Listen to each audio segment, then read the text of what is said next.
సాగునీటి ప్రాజెక్టులంటే సాధారణంగా రెండు రకాల లాభాలు ఉంటాయని భావిస్తారు ఎవరైనా. ఒకటి పొలాలకు సాగునీటి అందుతుందని, రెండోది పరిసరాల్లోని జనావాసాలకు తాగునీరు లభిస్తుందని.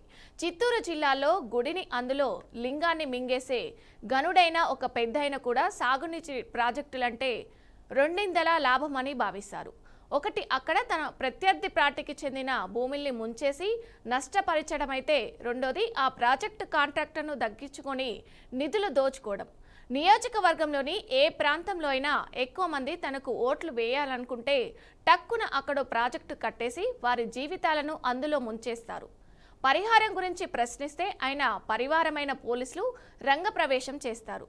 చిత్తూరు జిల్లాలోని పులిచెర్ల, రొంపిచెర్ల మండలాలు సరిహద్దుల్లో నిర్మించిన బడబల్ల వంక ప్రాజెక్టు నిర్మాణంలో ఆయన అచ్చంగా తమ భూముల నీళ్లలో మునిగిపోయాయంటూ ఆవేదన వ్యక్తం చేసిన నిర్వాహితులపై అదే ఫార్ములాను అనుసరించారని ఆరోపణలున్నాయి. పులిచెర్ల, రొంపిచెర్ల మండలాల సరిహద్దుల్లో నిర్మించిన బడబల్ల వంక ప్రాజెక్టు ఇందుకు ఉదాహరణంగా నిలిచింది. పెద్దగొంటిగల్లు, బండకిందిపల్లి, రావిరెడ్డిగారిపల్లి గ్రామాలలో వారి ప్రత్యర్థులు, మద్దతుదారులు ఎక్కువగా ఉన్నందువల్లే ఈ ప్రాజెక్టు ఆమోదం పొందిందని స్థానికులు చెప్తున్నారు. 2018లో పనులు ప్రారంభమై సర్కారు నుంచి భారీ మొత్తంలో నిధులు విడుదలైనప్పటికీ భూములు కోల్పోయిన రైతులకు పరిహారం ఇవ్వలేదని బాధితులు వాపోతున్నారు. 5 ఏళ్లు గడిచినా పరిహారం చెల్లించకపోగా తమ పార్టీలో చేరితేనే డబ్బులు ఇస్తామని నేరుగా చెప్పారని గ్రామస్తులు ఆరోపిస్తున్నారు. ప్రత్యేకంగా గాదిచెరువుపల్లి గ్రామ రైతులు తీవ్ర ఇబ్బందులు ఎదుర్కొంటున్నారు. 270 ఎకరాల ప్రాజెక్టు భూసేకరణలో 200 ఎకరాలు వారివే కావడంతో వారు తీవ్రంగా అభ్యంతరం వ్యక్తం చేశారు. దీనికి ప్రతిగా పోలీసులు రంగంలోకి దిగి అక్రమ మద్యం కేసులు పెట్టడం, రౌడీ షీటర్లు తెరవడం, బైండ్ ఓవర్ చేయడం వంటి చర్యలు తీసుకున్నారు. ఫలితంగా ఆ గ్రామానికి చెందిన 60 మంది పురుషుల్లో 50 మంది 3-4 నెలల పాటు సొంత ఊరికి రావడానికి కూడా భయపడ్డారు. ఇప్పుడు ప్రస్తుత కూటమి ప్రభుత్వం తమ వేదన విని న్యాయం చేయాలని నిర్వాహితులు విజ్ఞప్తి చేస్తున్నారు. సాగునీటి ప్రాజెక్టులంటే సాధారణంగా రెండు రకాల లాభాలు ఉంటాయని భావిస్తారు ఎవరైనా. ఒకటి పొలాలకు సాగునీరు అందుతుందని, రెండోది పరిసరాల్లోని జనావాసాలకు తాగునీరు లభిస్తుందని. చిత్తూరు జిల్లాలో గుడిని అందులోని లింగాన్ని మింగేసి గనుడైన ఒక పెద్దయిన కూడా సాగునీటి ప్రాజెక్టులంటే రెండిందల లాభమని భావిస్తారు. ఒకటి అక్కడ తమ అభ్యర్థి పార్టీకి చెందిన వారి భూముల్ని ముంచేసి నష్టపరచడమైతే, రెండోది ఆ ప్రాజెక్టు కాంట్రాక్టర్ను దక్కించుకొని నిధులు దోచుకోవడం. నియోజకవర్గంలోని ఏ ప్రాంతంలో అయినా ఎక్కువ మంది తనకు ఓట్లు వేయాలనుకుంటే టక్కున అక్కడో ప్రాజెక్టు కట్టేసి వారి జీవితాలను అందులో ముంచేస్తారు. పరిహారం గురించి ప్రశ్నిస్తే ఆయన పరివారమైన పోలీసులను రంగప్రవేశం చేస్తారు. ఇక ఇదే విషయానికి సంబంధించి పూర్తి సమాచారం మా ప్రతినిధి సుధీర్ అందిస్తారు లైవ్ లో.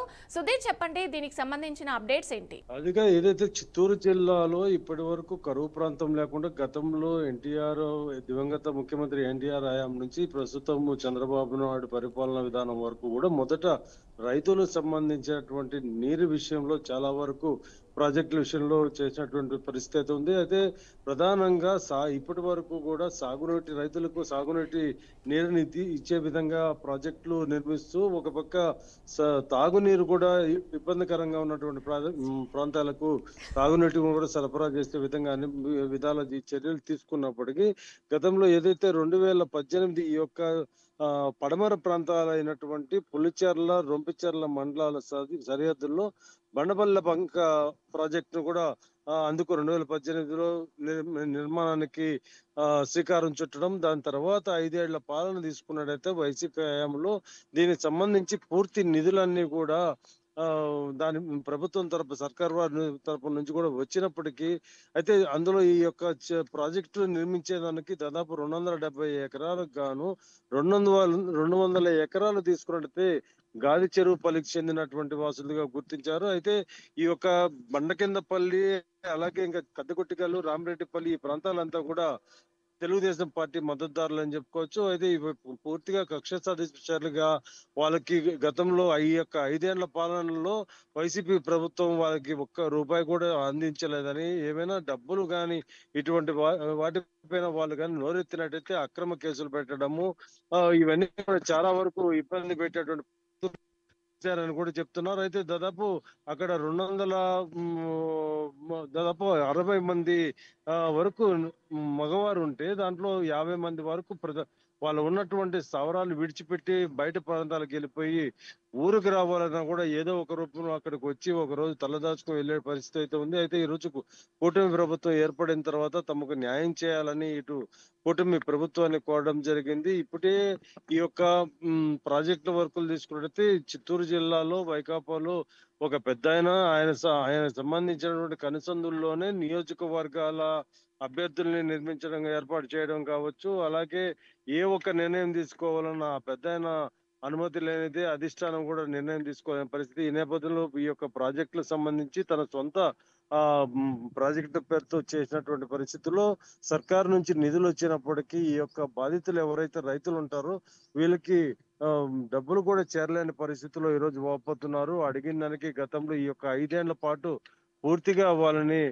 వేధింపులు కేసులు పెట్టి వేధింపులు గురి చేస్తారు. అయితే 5 ఏళ్ల తర్వాత కూడా ఇవన్నీ కూడా టీడీపీ సంబంధించినటువంటి గ్రామాలని చెప్పుకోవచ్చు. వీళ్ళంతా కూడా వైసీపీకి పని చేసినట్టయితే వాళ్ళకి ఈ యొక్క నిధులు అనేది విడుదల చేస్తామని కూడా గతంలో హెచ్చరికలు కూడా జారీ చేసినట్టు నేరుగా ఈ రోజు గ్రామస్తులంతా తెలియజేస్తున్నారు. మొత్తం మీద దీని మీద ప్రస్తుతానికి ఈ యొక్క కూటమి ప్రభుత్వము దృష్టి సాధించారని చెప్పుకోవచ్చు.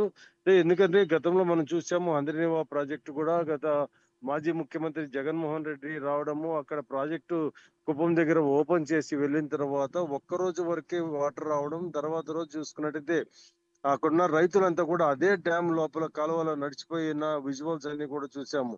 అయితే ఇవన్నీ కూడా ఒక చూపించడానికి చేశామనేటువంటి విధంగా ప్రజల్ని నమ్మించే విధంగా రాష్ట్ర వ్యాప్తంగా ఇటువంటివి చేశారని ప్రస్తుతము ఉన్నటువంటి ముఖ్యమంత్రి చంద్రబాబు నాయుడు అదే ప్రాజెక్టు ఓపెన్ చేసి ప్రస్తుతము ఇక్కడ సాగునీరు అంతా కూడా కొనసాగి నేరుగా చెరువులో వచ్చే నిల్వ ఉండే విధంగా కృష్ణా నీరు నిల్వ ఉండే విధంగా కూడా చర్యలు తీసుకున్నారు. ప్రస్తుతం ఈ యొక్క ఏదైతే ఈ యొక్క పులిచెర్ల రొంపిచెర్ల వద్ద నిర్మించినటువంటి బడవల్ల వంక ప్రాజెక్టును కూడా దీనికి సంబంధించి ఇప్పుడు నిధులు ఎంత కేటాయించారు, అలాగే దానిపైన ఎంత ఖర్చులైంది, అక్కడ ఉన్నటువంటి రైతులు కుటుంబాలు దాదాపు 200 ఎకరాల వరకు రైతులకు సంబంధించినటువంటి ఈ భూములు అని చెప్పుకోవచ్చు. వీరికి సంబంధించి ఇప్పటి వరకు కూడా పరిహారం అనేది ఎటువంటిది ప్రభుత్వం తరపున వాళ్ళకి అందకుండా పోవడంతో కనీసం గతంలో అడిగిన పాపానికి వాళ్ళ మీద లేనిపోని అక్రమ కేసులు, మద్యం కేసులు,